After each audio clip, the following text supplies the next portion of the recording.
Bonjour à tous. Hmm. Alors aujourd'hui c'est spécial. Je vous parle depuis Auroville en Inde.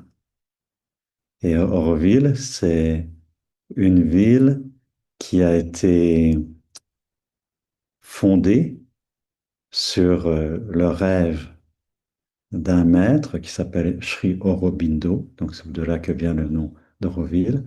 Et sur les indications très précises d'une femme que les gens ont appelée la mère, qui a été la compagne spirituelle de Sri Aurobindo et qui a inspiré donc la formation de cette ville et en particulier d'un magnifique lieu de méditation, une grande sphère dorée qui s'appelle le Matrimandir. Voilà. Hmm. Et cette femme qui est une Française d'origine, tout le monde l'a appelée la mère, donc l'énergie maternelle. Et ce Matrimandir, c'est comme un lieu comme un utérus, comme une matrice où les gens peuvent aller méditer pour se recharger de l'énergie féminine. Et alors, et c'est d'autant plus de synchronicité, c'est que vraiment, par une invitation que je n'attendais pas, quelques jours avant de quitter la Thaïlande, nous avons été invités sur un lieu très spécial. On ne peut pas dire un monastère, une sorte de communauté dans laquelle il y a des nonnes bouddhistes, qui est dédiée à la Tara verte. La Tara, c'est le nom donné à une déité mythique qui représente, pour les Tibétains, et ça se répand ensuite dans tout l'univers bouddhiste, qui représente toutes les énergies féminines de guérison de l'univers. Et comme par hasard, en arrivant chez des amis indiens à Auroville, je suis dans une maison qui s'appelle Tara House, la maison de Tara, et qui a été bâtie par des Tibétains et qui a été consacrée par des lamas tibétains à la déesse Tara. Hmm. Alors, avant d'entrer dans cette méditation autour de la Tara verte, je vais vous donner quand même quelques éléments de contexte, d'autant plus que ce lieu à Bangkok, en Thaïlande, a été fondé par une femme qui est pour moi, qui est la manifestation vivante, pas elle, récente en tout cas, parce qu'elle a quitté son corps il y a quelques années, de l'énergie de Tara et qui a consacré son lieu à Tara. Alors, pour vous donner quelques indications qui sont extrêmement parlantes,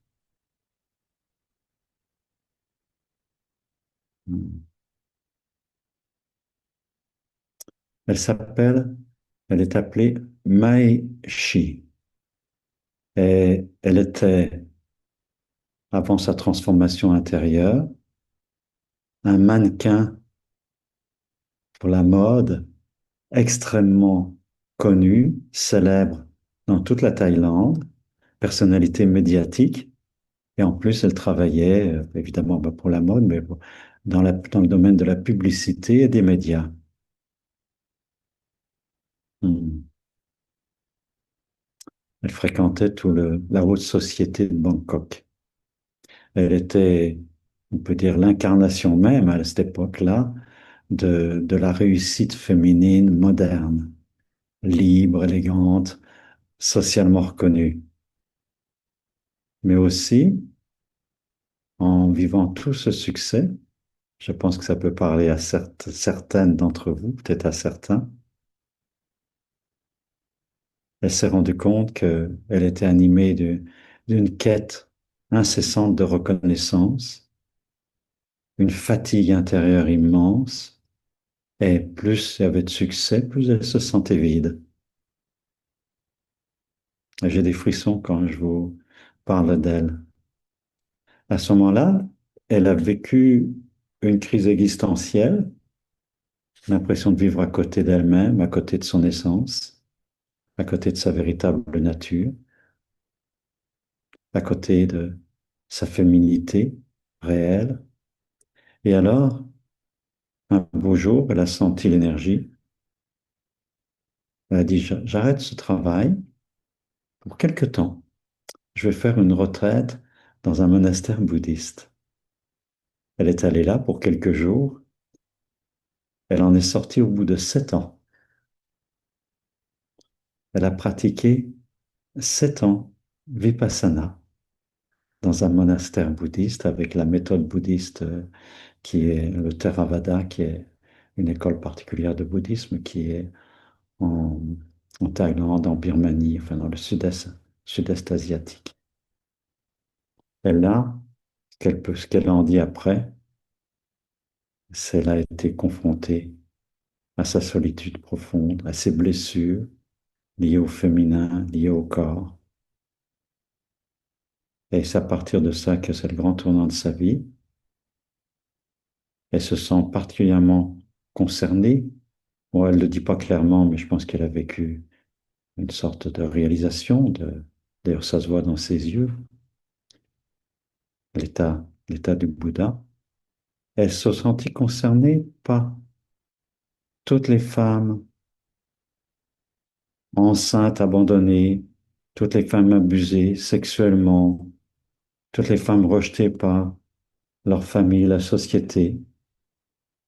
Et pour elle, la véritable méditation ne peut pas se confiner dans un monastère, mais elle doit se faire face, incarnée dans la réalité sociale.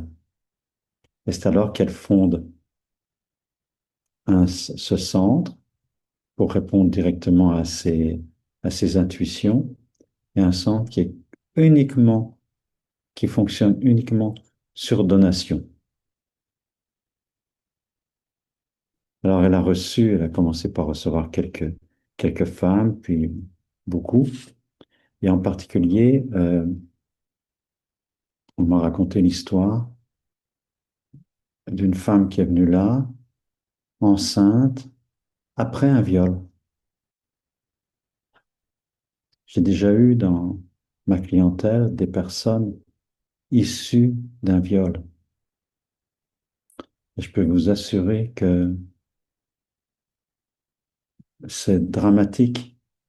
Et dans la recherche de l'identité, c'est comme quelque chose au niveau psychothérapeutique, ça touche les frontières de ce qu'on est capable d'aider. Et là, dans ce milieu aimant, l'enfant, une petite fille, a été complètement accueillie.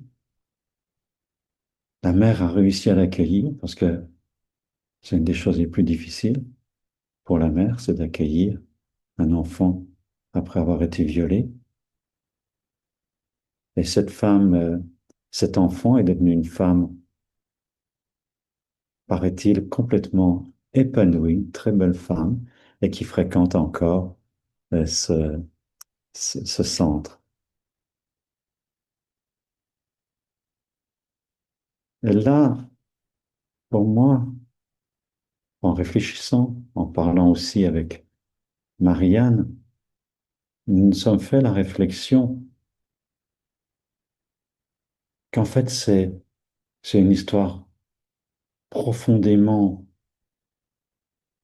humaine et qui concerne beaucoup plus de gens et probablement plusieurs parmi vous, dont peut-être moi-même à un certain niveau. Pourquoi? Parce que chaque fois que dans une relation, même dans une relation de couple, une femme fait l'amour pour satisfaire son mari, les pulsions de son mari, sans être elle-même éveillée à sa sensualité, à sa sensibilité, à sa sexualité, qu'elle accepte, tolère, ou même quand elle refuse plus ou moins forcé, quand elle dit non, bien c'est un viol, avec différents niveaux de gravité, mais c'est un viol. Et comment toutes ces femmes conditionnées, même dans la religion catholique, beaucoup de nos mères, comment ont-elles pu accueillir pleinement l'enfant, les enfants qu'elles ont eus et peut-être nous-mêmes. Et je vous invite vraiment à sentir et à faire une méditation impliquée dans votre corps, dans votre chair, des paroles que je prononce.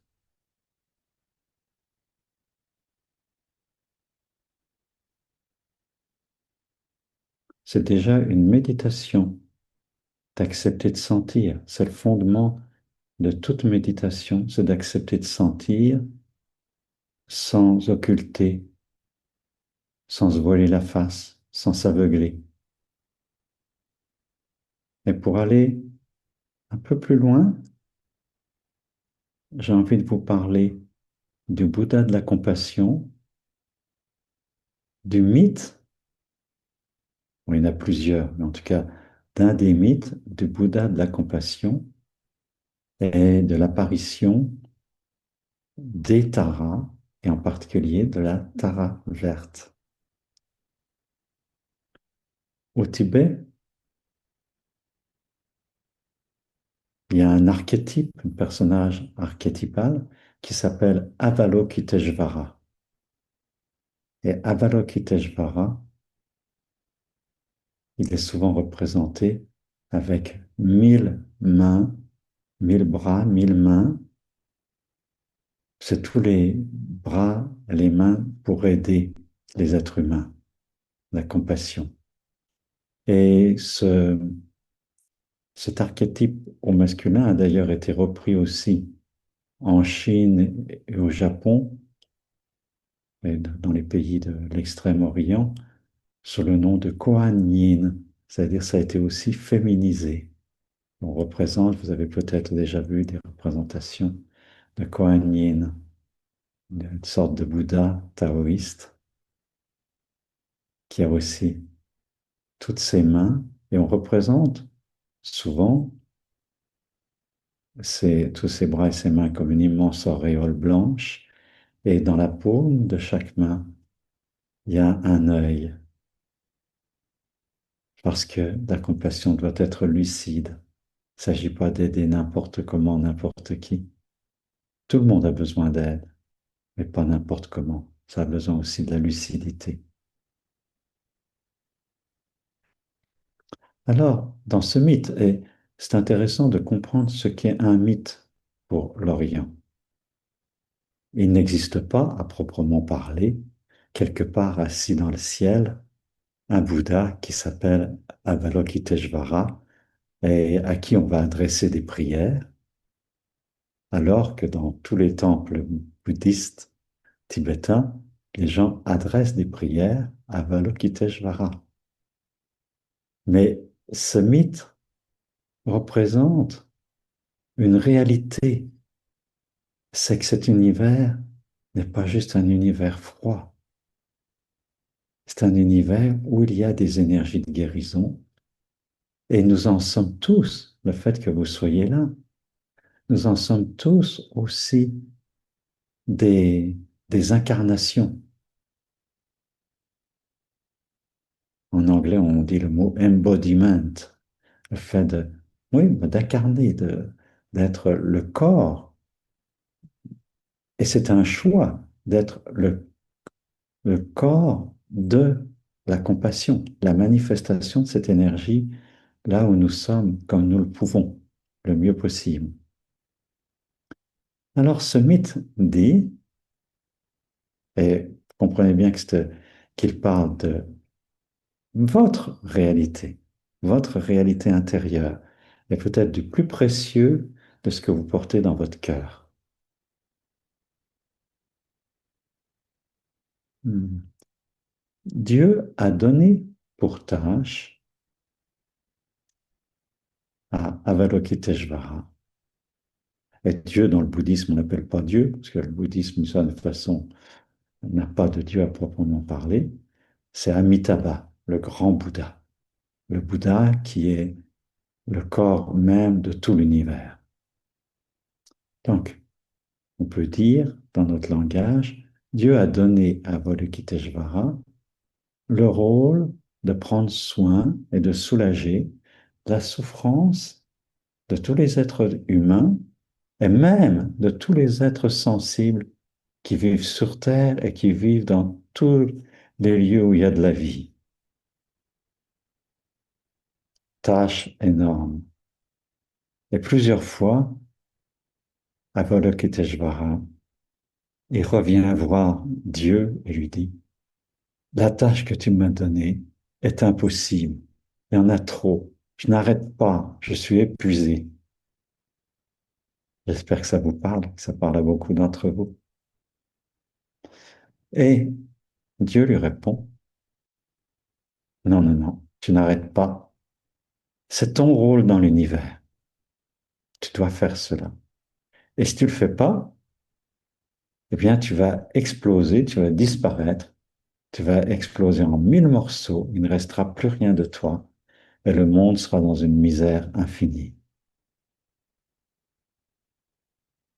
Un jour, Avalokiteshvara, qui a fait tous ses efforts, il regarde la Terre, il regarde l'univers, et il a réussi à soulager toutes les souffrances. Alors il se dit, ah, ouf, il ferme les yeux un instant, il se repose. Il rouvre les yeux, et partout sur Terre et dans l'univers, des souffrances innombrables ont réapparu. Or là, il dit, c'est trop. Il lâche prise, et comme Dieu l'avait prédit, il explose. Et avant d'exploser, il a bien compris que toutes ces misères, que le monde allait entrer dans une période de catastrophe et de misère infinie. Et avant d'exploser, il a versé quelques larmes. Et le mythe dit, là où chacune de ces larmes est tombée sur terre, a émergé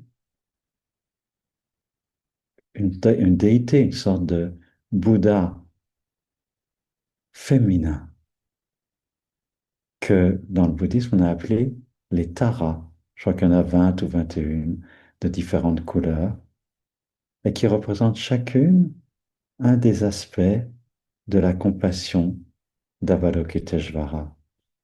Et cette fois-ci, non pas avec une tâche grandiose, impossible, mais avec l'énergie féminine qui est je prends soin là où je suis, de ce que je vois, des peines que je vois. Et chaque être humain peut être l'incarnation de cette Tara. Elle porte la couleur verte, c'est la Tara verte.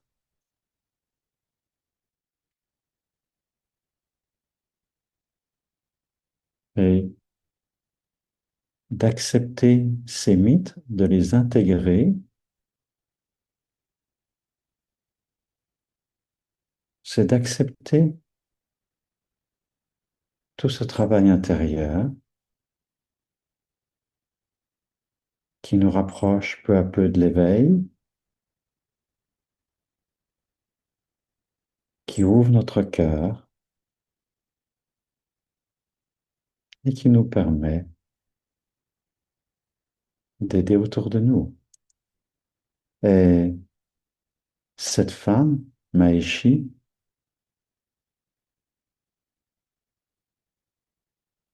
en est une incarnation toute spéciale qui nous indique le chemin.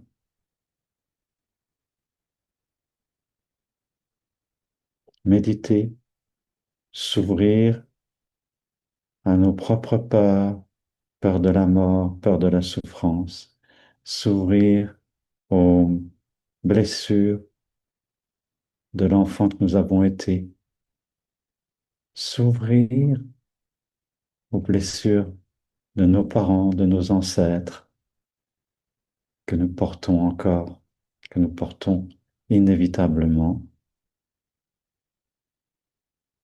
accueillir, accueillir.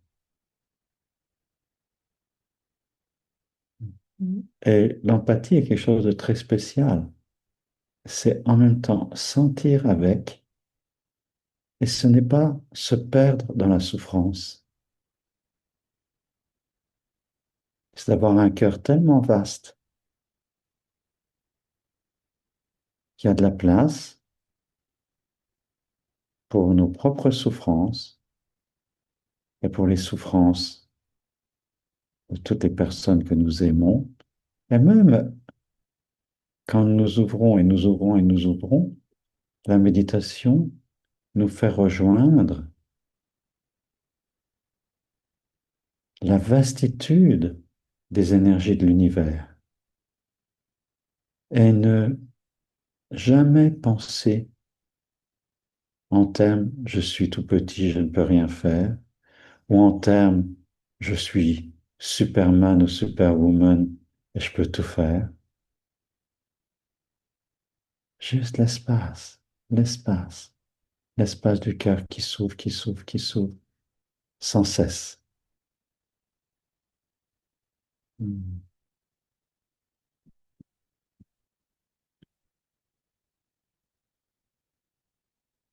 Après toutes ces explications, je vais vous guider dans un temps de méditation à proprement parler, que, qui se prolongera dans une période de silence, et ensuite un partage. Donc, je vais commencer parce que la Tara verte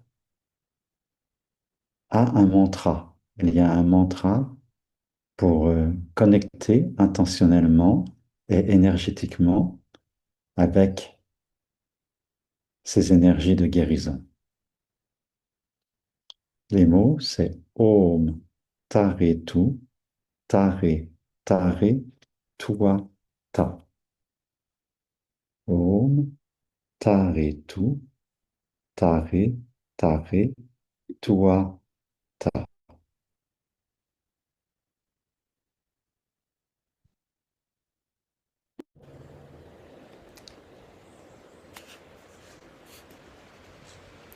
Donc, au début, je vais le chanter très lentement pour que vous puissiez l'intégrer et le chanter avec moi.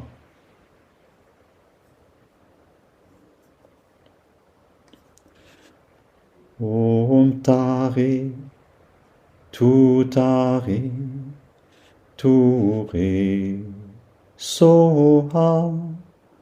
Om Tare, Tu Tare, Tu Re, Soha. Om Tare, Tu Tare, Tu Re, Soha. Om Tare, Tu Tare, Tu Re, Soha. Om Tare, Tu Tare, Tu Re, Soha. Om Tare, Tu Tare, Tu Re, Soha. Om Tare, Tu Tare, Tu Re, Soha. Om Tare, Tu Tare, Tu Re, Soha. Om Tare, Tu Tare, Tu Re, Soha. Om Tare, Tutare, Ture Soha. Om Tare, Tutare, Ture Soha. Om Tare, Tutare, Ture Soha. Om Tare, Tutare, Ture Soha. Om Tare, Tutare, Ture Soha.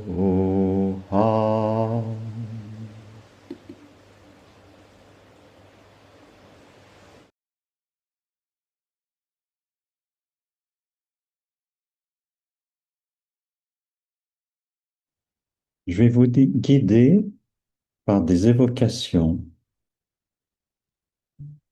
pour entrer dans un processus de guérison du processus de guérison des blessures des femmes, du féminin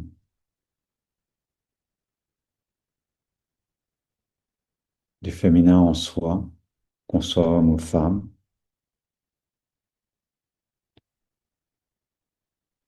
parce que évidemment, les blessures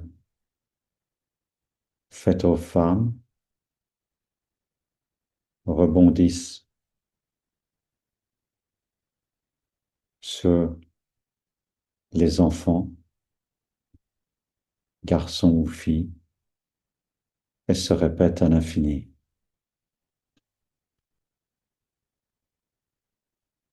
Je vous invite à évoquer en vous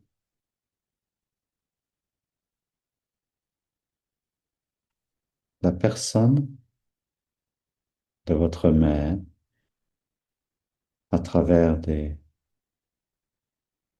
sentiments, son image, quoi que ce soit qui apparaît pour vous quand vous évoquez votre mère.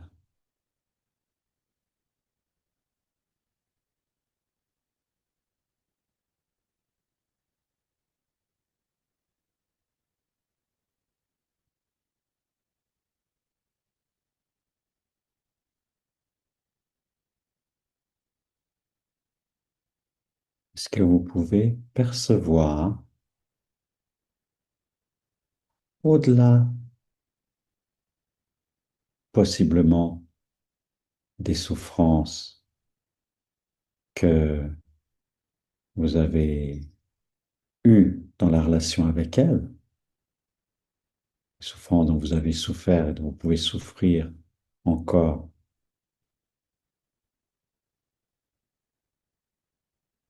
de cette relation mère-enfant? Est-ce que vous pouvez maintenant la regarder en mettant une main sur le cœur et en voyant, en constatant, en ressentant en votre mère la femme blessée?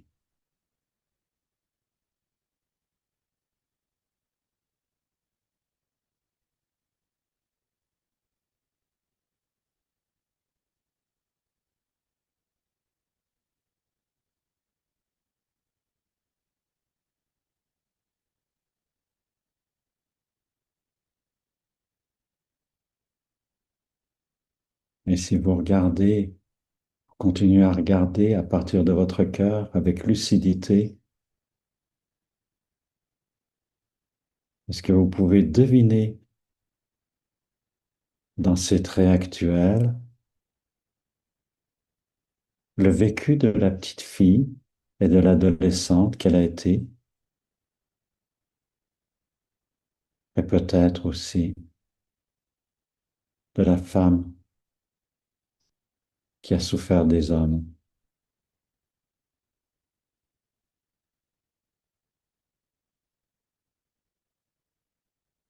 dans les traits de son visage, dans sa posture, dans la qualité de son ouverture ou de sa fermeture,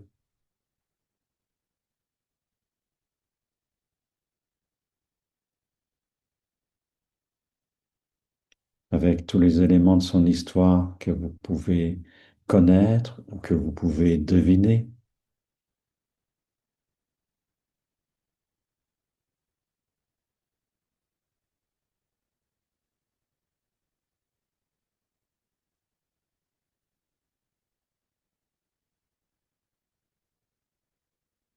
Voir cet enfant blessé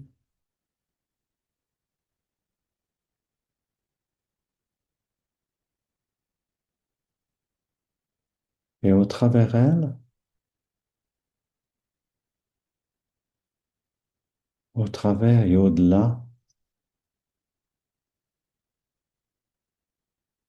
les lignées, vos lignées féminines, grand-mère, arrière-grand-mère,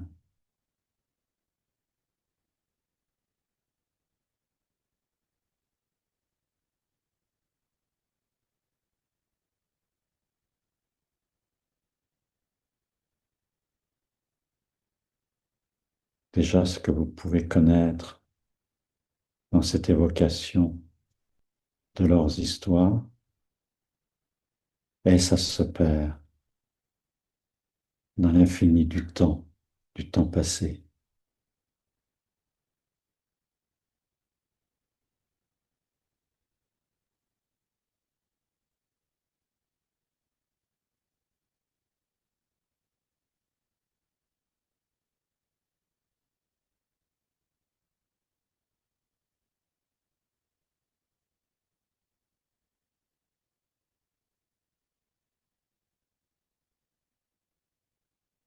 Tout ce que ces lignées de femmes ont traversé.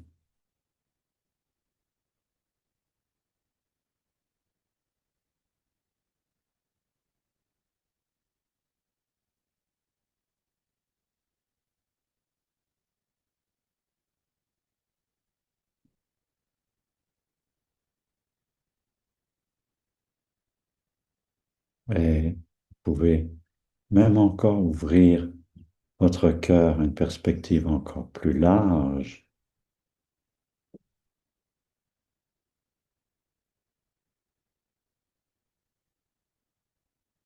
tout ce qui se sait maintenant,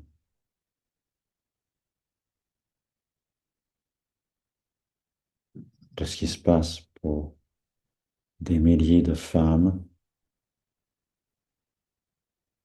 d'enfants, utilisés comme des objets, marchandisés, tous ces corps profondément atteints.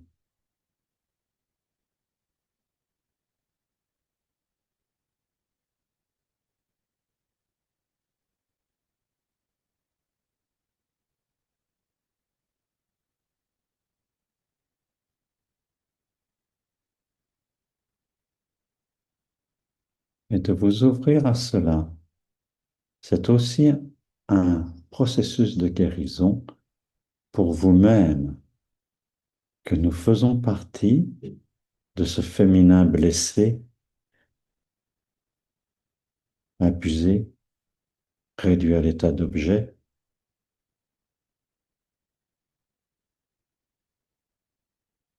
que nous soyons femmes ou hommes,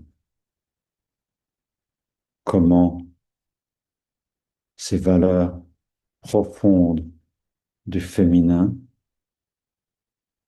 de sensibilité, d'accueil, de réceptivité, de délicatesse, de vulnérabilité, comment tout cela, chez nous, a pu être nié, durci, insensibilisé, pouvoir survivre,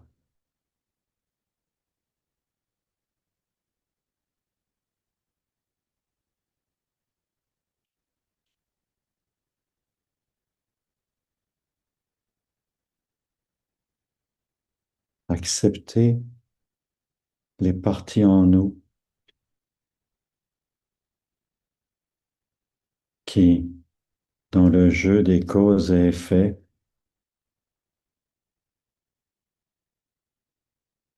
ont été profondément bafouées par les autres et finalement par nous-mêmes, par les voix internes qui sont nées en résonance avec la façon dont nous avons vu, dont nous voyons les gens se traiter les uns les autres, dont nous avons été traités et qui induit la façon dont nous nous traitons nous-mêmes.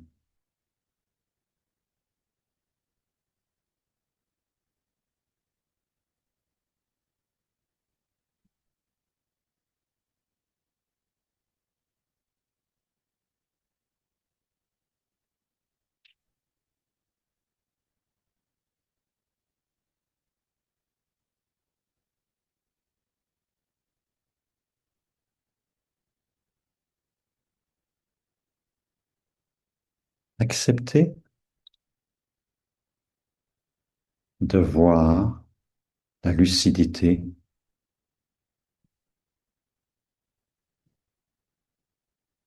tous ces mondes évoqués,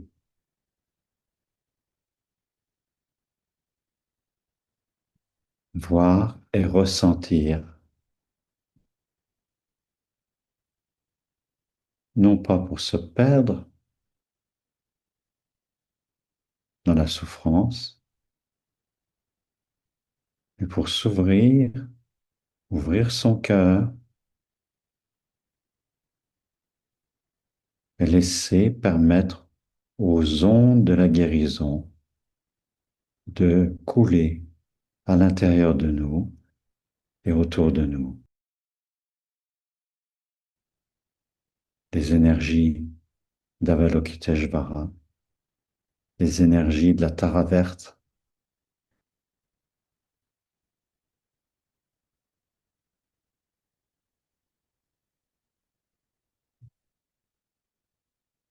si cela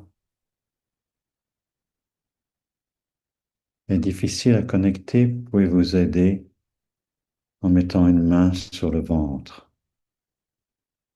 Le ventre, la sensibilité de notre abdomen est essentiellement un monde féminin.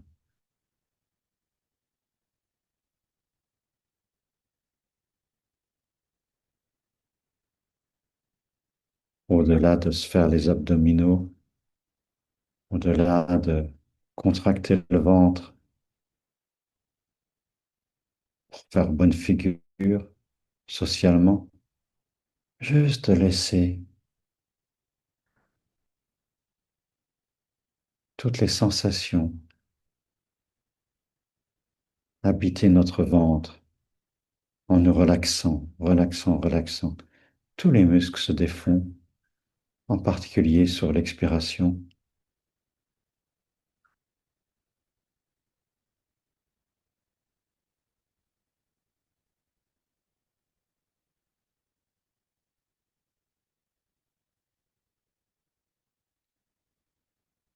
Donc, vous pouvez mettre une main, l'autre main, au milieu de la poitrine.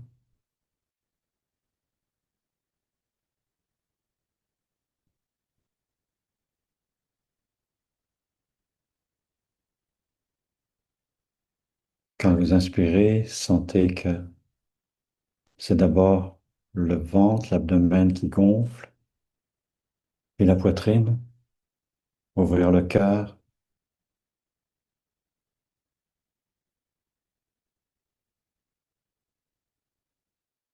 Et quand vous expirez, que tout se détende encore mieux, encore plus. Tout le corps se détend.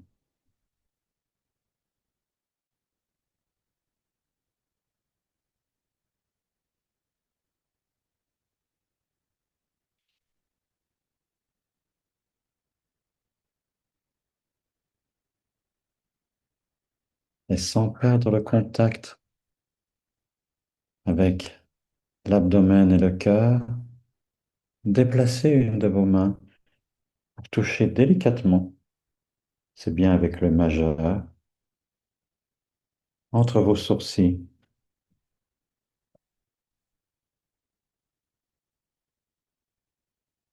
le lieu de ce qu'on appelle le troisième œil,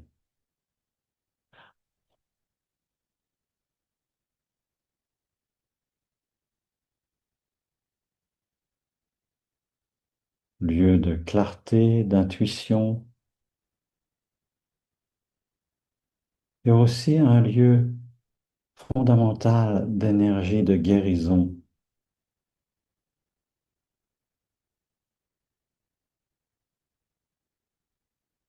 En mettant un doigt à cet endroit,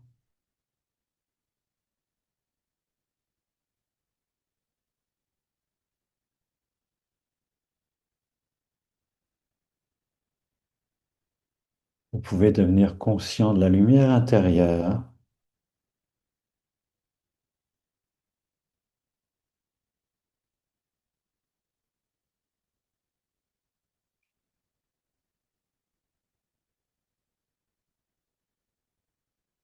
Au centre du cerveau, la glande pinéale.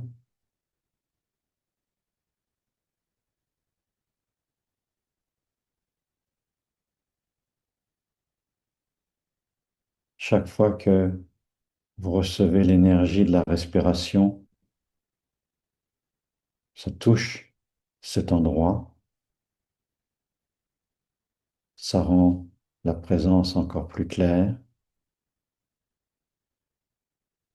Et peut-être vous pouvez sentir, et si vous ne le sentez pas, il faut aussi l'imaginer, c'est que de cet endroit-là, une pluie de lumière se répand dans tout le corps. Quand vous inspirez plus d'énergie dans toute votre tête, plus de lumière, plus de présence, et quand vous expirez, permettez à toute cette lumière d'inonder votre corps.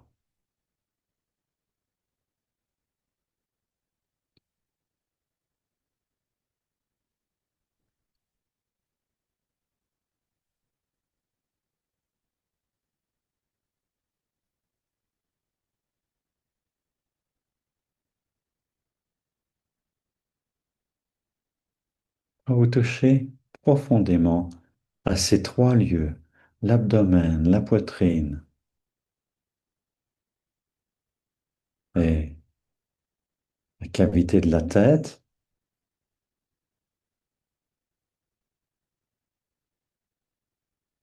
beaucoup de transformations mystérieuses peuvent survenir en vous.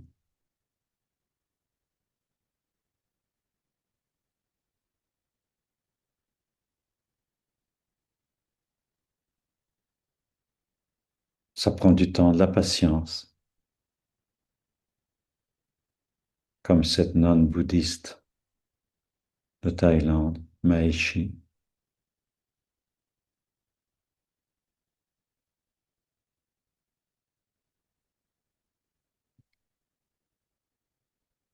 Vous devenez une lumière,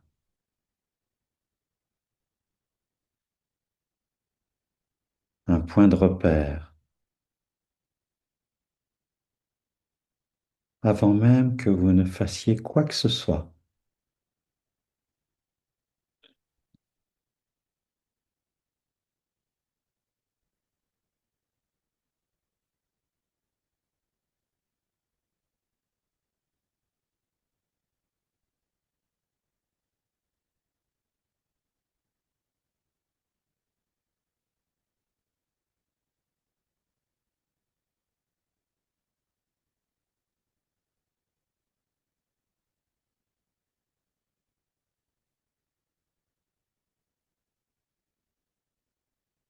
Permettez,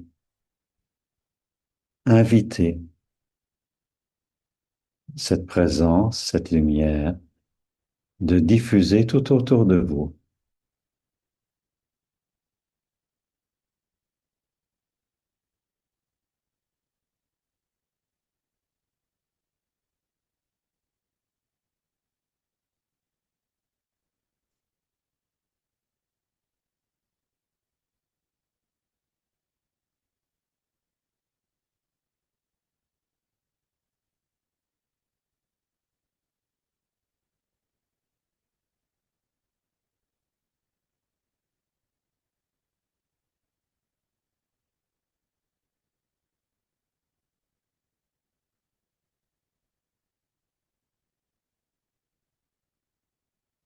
Vous êtes présent, présente à votre abdomen, à votre cœur,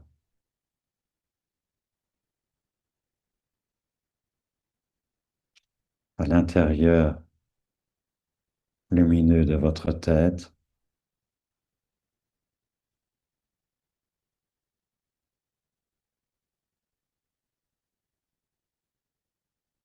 et vous permettez, vous relaxez, vous permettez à ce qui doit se passer se passe.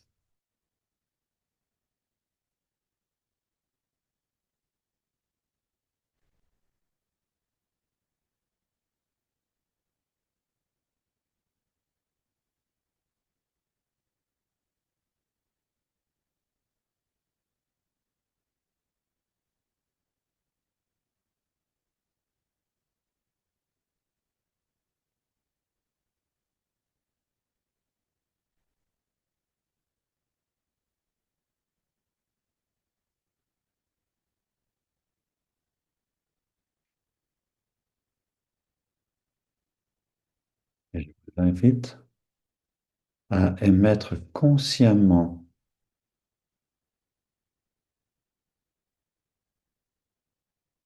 le souhait de vous souvenir de cet état le plus souvent possible au cours de votre journée, au cours des journées, et peut-être de décider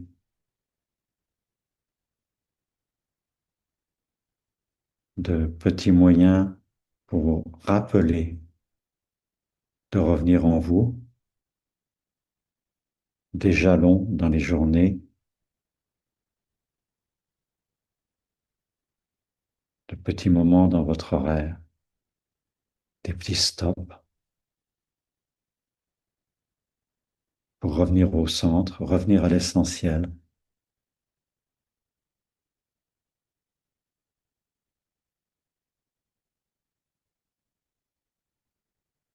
Et peu à peu, cela va changer toute votre vie.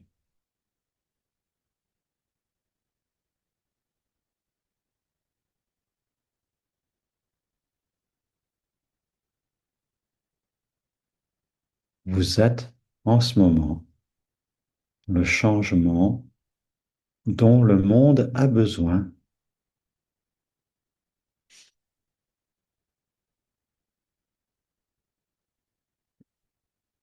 et vous donnez une chance à l'énergie fondamentale de la Tara verte à agir à travers vous. Et c'est la chose la plus délicieuse qui peut se passer pour quelqu'un.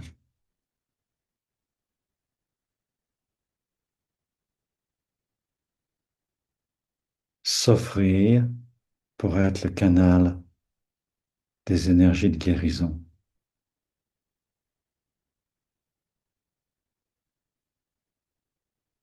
sans oublier de prendre soin de nos propres blessures.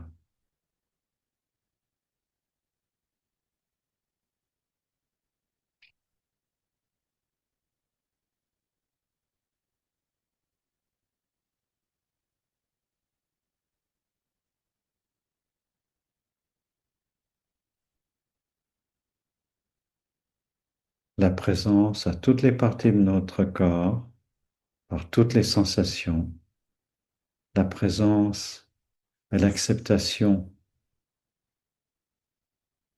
consciente de toutes les émotions qui nous traversent,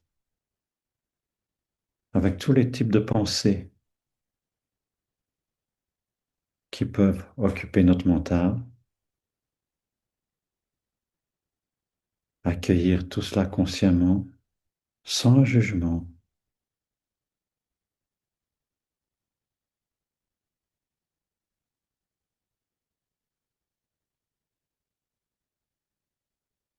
C'est la voie royale, la voie du Bouddha, de l'éveillé.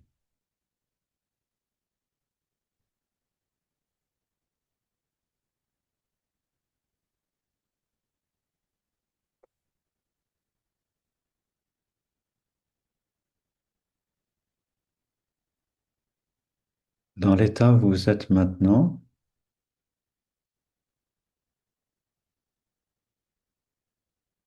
vous vous êtes invité à partager librement, sans pression, et même aussi à poser une question ou j'ai un besoin de clarification. Déjà de poser une question à partir de cet espace-là, formuler la question est déjà un mouvement de guérison.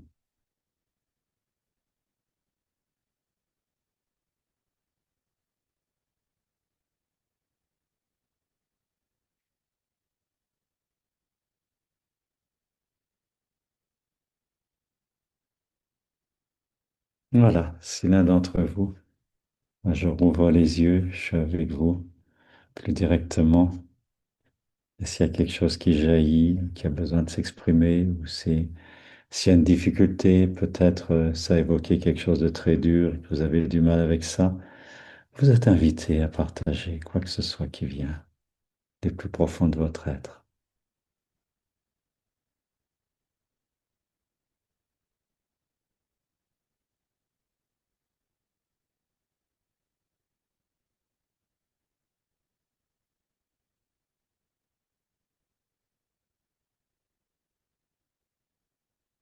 Bonjour.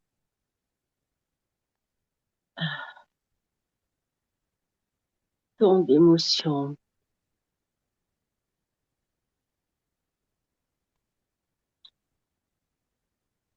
J'ai compris. Tous les petits cris,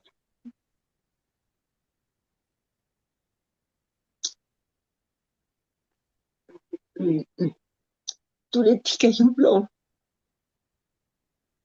se rejoignent aujourd'hui dans une profonde compréhension de cette compassion qui m'anime depuis tellement longtemps. Et je reste toujours avec la même question que je commence à comprendre. Pourquoi je n'ai pas de souvenir de mon enfance? En réalité, je crois que je n'en suis jamais sortie. Je commence à comprendre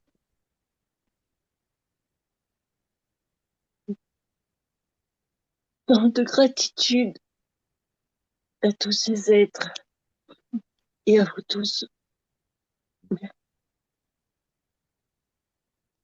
C'est tout ce que je veux dire. Merci. Merci à toi.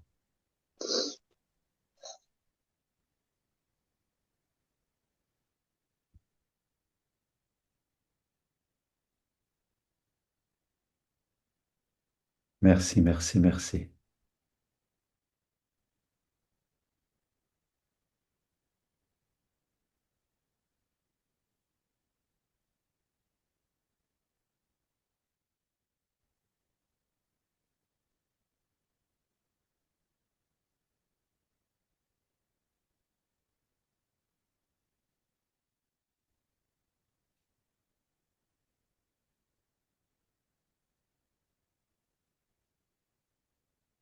Mm.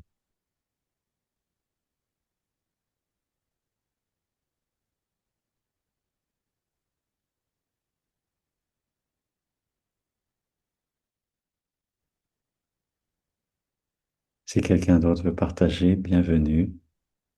N'hésitez pas, ne jugez pas, c'est intéressant ou c'est pas intéressant, ou je devrais pas.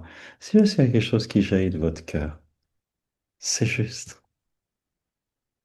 au-delà de tout jugement, et d'abord, au-delà de vos propres jugements sur vous-même, qui ne viennent pas de vous, qui vous ont été insufflés, imposés.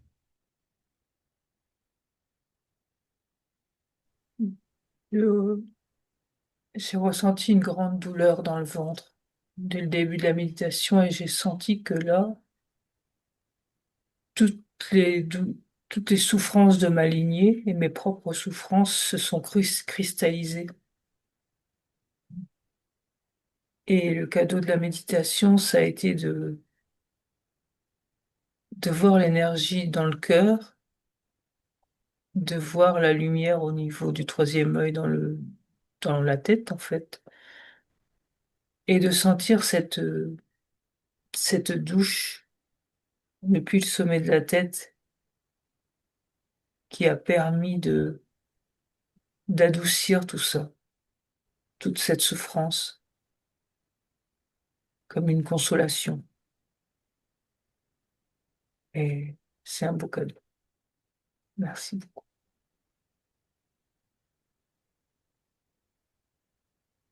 Merci à toi.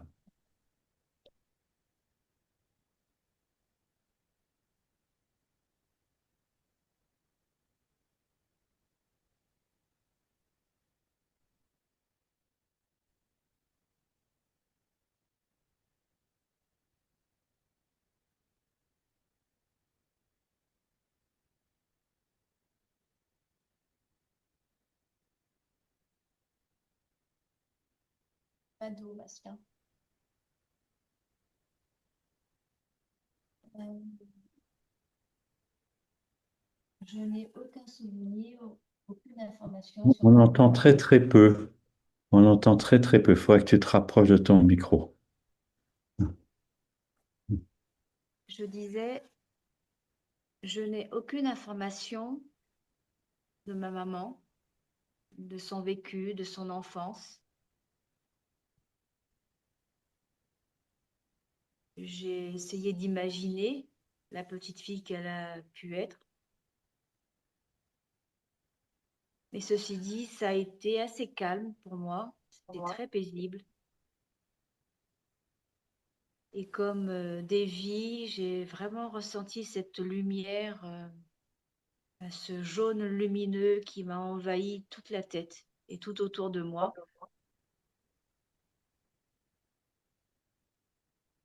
C'était très paisible, très paisible. Merci à vous tous. Merci à toi d'être là et de nous partager ce flot d'énergie qui est en toi.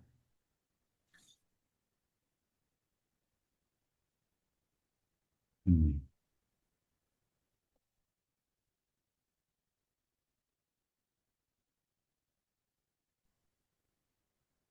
Moi, ce que je voulais partager, c'est que je crois que j'ai énormément de mal à ressentir l'énergie au niveau du cœur. Euh, au niveau du ventre, au niveau de la tête, la lumière, tout ça, j'arrive à, je ressens plein de choses dans mon corps, mais l'énergie du cœur, je sais pas trop où c'est. Ouais. Tout en sachant où c'est, mais j'ai l'impression qu'il y a beaucoup d'espace, mais qu'il y a aussi encore beaucoup de fermeture. Mm. Et, euh, et, euh, et que c'est comme vide, c'est bizarre. Hum. Mais c'est pas. C'est peut-être que je cherche quelque chose qu'il n'y a pas à chercher. En tout cas, comme Mm. ça. Je sais pas. Est-ce qu'il s'est passé quelque chose quand tu as évoquer ta mère, justement. Parce que, enfin, pour donner une indication, le, le rapport à la mère et au cœur et au sein. Dans l'ouverture du cœur, pour l'ouverture du cœur, il y a besoin, quand la mère nourrit l'enfant, que ce soit au sein, c'est le mieux, mais même si elle ne peut pas nourrir au sein, c'est ce, cette communication et ce flux d'énergie qui passe de l'être essentiel de la mère à l'être essentiel du bébé et inversement à travers le regard. Et qu'est-ce que ça évoque pour toi? Quand j'ai évoqué ma mère, en fait, j'ai été surprise de ne pas la voir comme une femme, mais comme juste une enfant, une petite fille. Et j'ai vraiment dû chercher ou presque faire un effort mental pour retrouver la femme, en fait. Ah oui. Ah, peut-être qu'elle n'existe pas, Mm. peut-être qu'elle n'a jamais été Ouais. femme. Ces Et c'est... blessures, oui. Ouais. Mm. Oui. Non, c'est curieux ce que tu disais sur les seins, parce qu'en fait, quand j'appuyais sur ma poitrine, je pouvais connecter à quelque chose qui ressemblait à de l'énergie du cœur. C'était Bien- bizarre. Bienvenue. Et tu sais, c'est merveilleux de reconnaître, bon, je sens pas grand-chose au niveau du cœur, parce que c'est vraiment un pas essentiel. Il y a tellement dans les religions, dans la morale, ben, il faut aimer, bien sûr, quoi. Mais cette présence incarnée, cette présence au cœur, qui est tellement vaste, tellement doux, tellement bon, mais quand est-ce que je la ressens vraiment? Quand est-ce que je m'imagine? Tu vois, j'ai été à un moment donné à Bali. J'ai eu la chance d'être en relation avec aussi une Tara là-bas. Elle s'appelait pas une Tara, c'était une prêtresse de Bali qui est un petit peu plus âgée que moi, mais pas beaucoup plus, et qui m'appelait mon fils. Et j'ai amené un groupe là-bas, un petit groupe, et je lui ai demandé si elle pouvait nous chanter un mantra de guérison pour le groupe. Qu'à Bali, il y a beaucoup de mantras.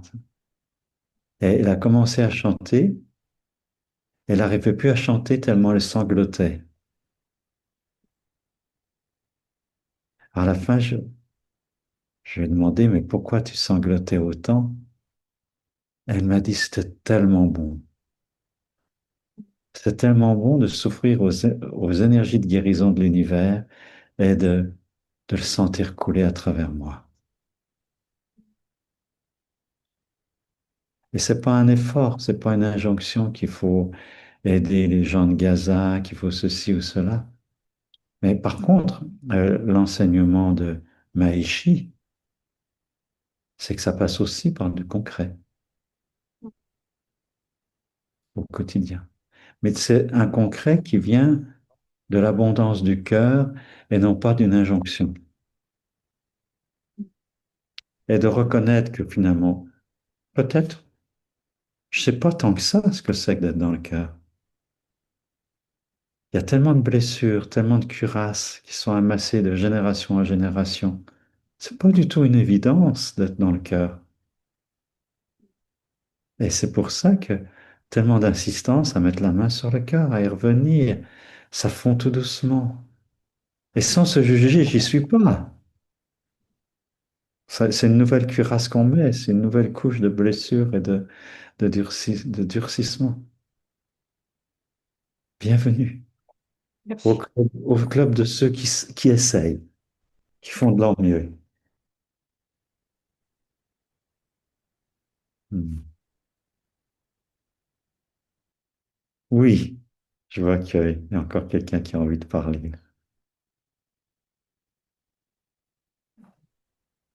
Bonjour. Mm.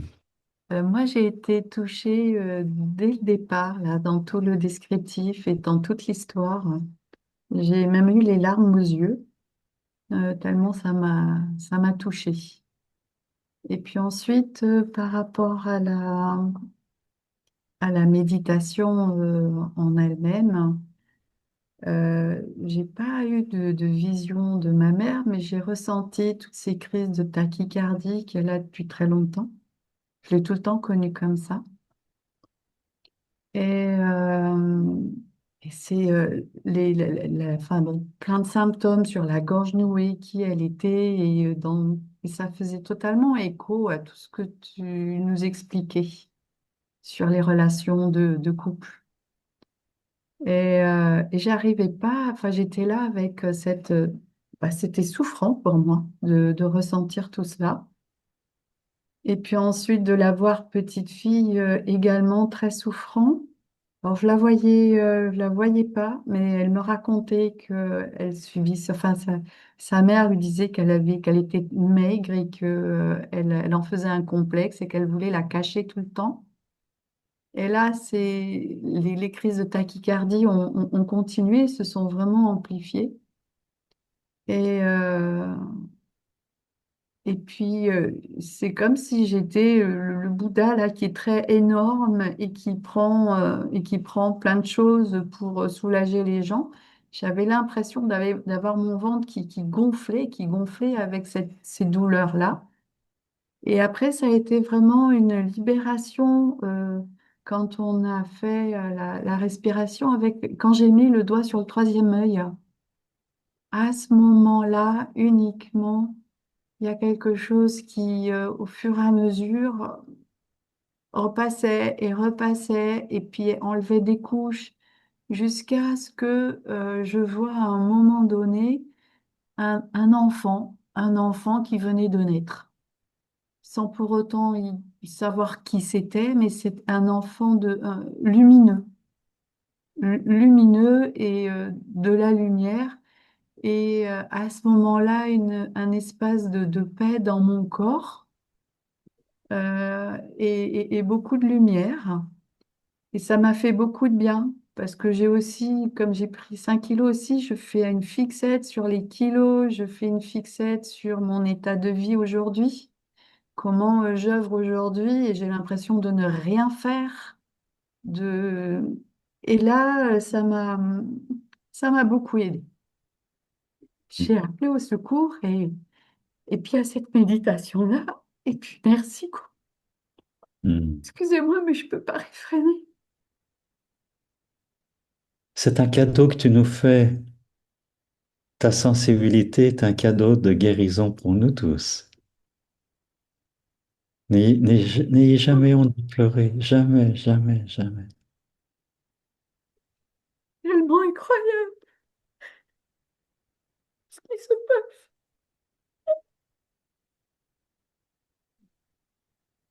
Ah, respire, respire.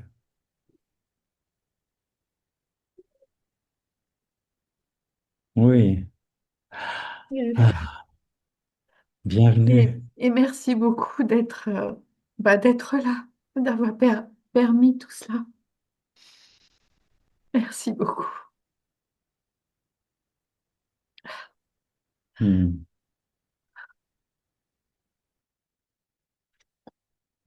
Merci à toi. Mm. Mm. Ouais. Mm. Quand quelqu'un accepte, peut vibrer à ce qui se passe en elle, en lui, c'est une invitation à tout le monde. Et c'est en résonance, c'est une ouverture qui se fait pour tout le monde. Merci. Je ne prononce pas vos prénoms pour votre confidentialité pour l'enregistrement, mais de tout cœur à toi.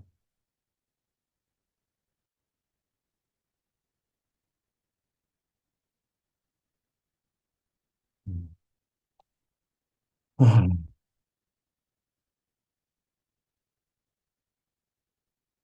quelqu'un d'autre veut dire un petit mot? Oui, Mesta. Eh bien, moi, j'ai eu beaucoup d'émotions aussi parce qu'en fait, à l'évocation de ma maman, c'est vrai que moi, depuis très longtemps, je vois surtout,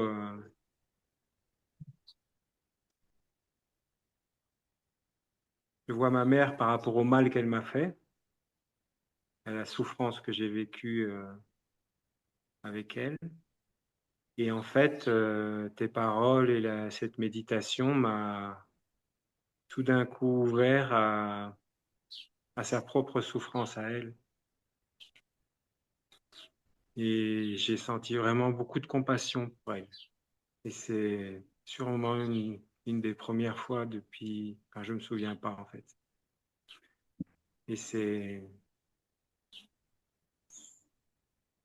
je remercie cette méditation pour ça. Et oui, je crois que j'ai ressenti aussi du coup vraiment ce que c'est que ce mot de compassion.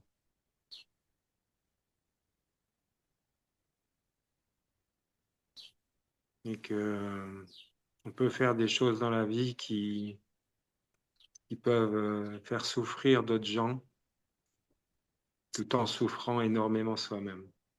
Hmm, hmm, hmm. Merci. Merci d'oser le révéler. Si vous pouvez dire oui, dans mon inconscience et à cause de mes souffrances, j'ai aussi fait souffrir. Et Oui, c'est tout. Pas se massacrer, pas se matraquer. C'est comme ça et je fais de mon mieux. merci. Merci à toi.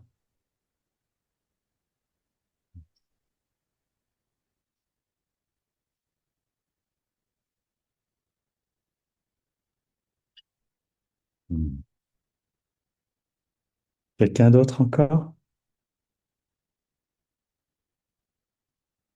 Pas de pression, hein, c'est juste. Mais ça peut être agréable si vous avez un petit stress. Puis dis, je parle pas. Si vous parlez, c'est aussi. Après ça, ça devient une joie d'avoir osé. Et s'il n'y a rien, c'est OK aussi, c'est parfait aussi. Juste de ressentir pour vous, c'est parfait.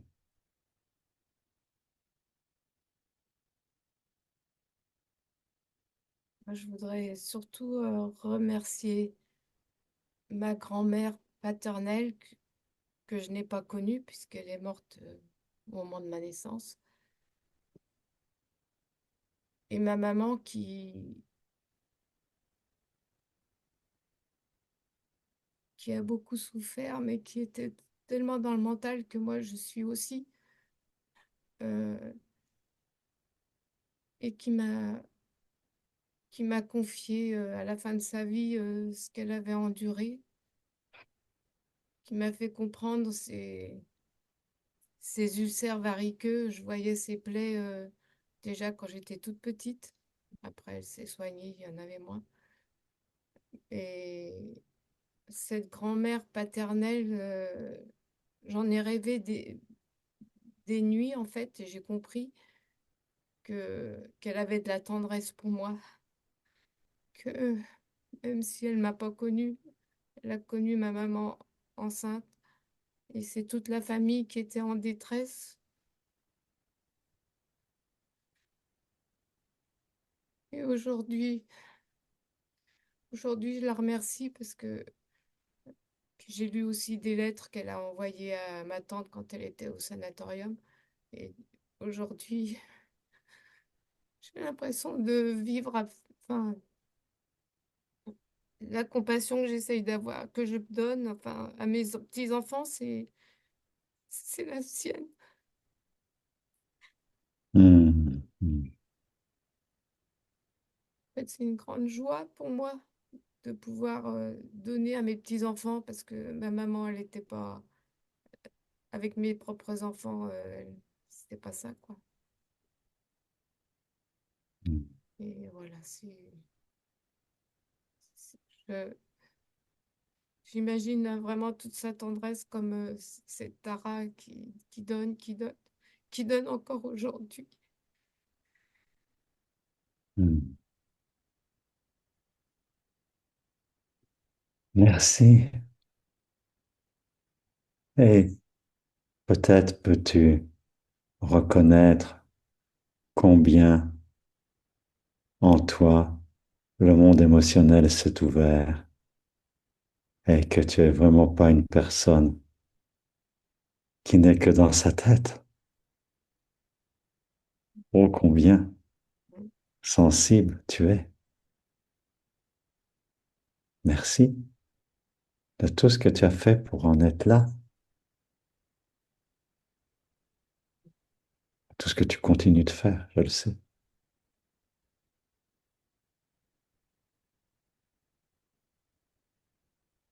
Hmm. Encore un dernier partage, puis il va falloir savoir arrêter.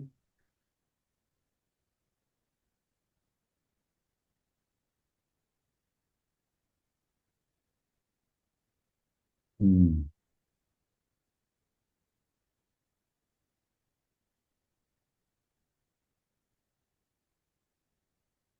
Bien, ok. Nous, nous rechantons le Om Tare Tu. D'ailleurs, je ne vous ai pas donné les paroles exactes, je m'en suis rendu compte après. C'est pas ce que je vous ai dit exactement qu'on a chanté, mais c'est pas grave. Encore en mettant la main sur le cœur et en pensant à tout ce monde tel qu'il est.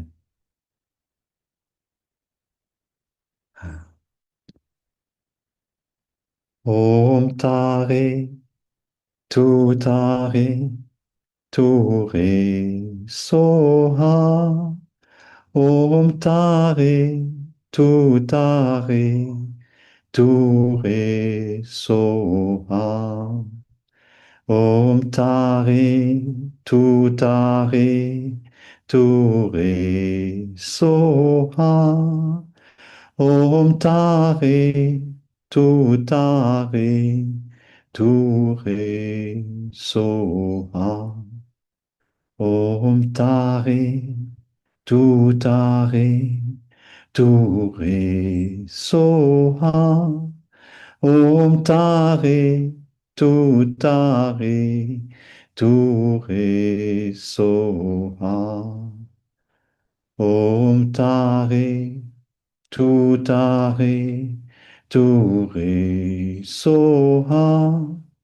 Om Tare, Tu Tare, Tu Re Soha.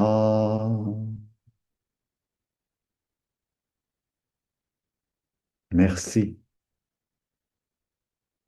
Maintenant que je suis en Inde, je peux vous dire en indien, en hindi, en sanskrit, Dhanyavad. Merci.